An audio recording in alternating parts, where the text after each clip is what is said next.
Emil कासी और Shahzeb Shahid university में क्लास फेलोज और गहरे दोस्त आखिरी सफर पर भी साथ रवाना हुए। दोनों हर रोज मिलते, चाय कॉफी का दौर चलता, देर तक गपशप लगती, फलाही कामों पर डिस्कस होता, लेकिन अमन के दुश्मनों को ये याराना न भाया।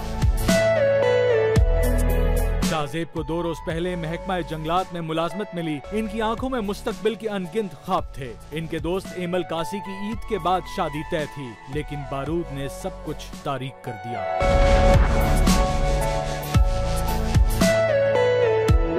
इस सानहे पर हर आंख अश्कबार जरूर है, मगर दुश्मन सुन ले, हम बातिल से कभी पहले दबे हैं, ना कभी झुकेंगे।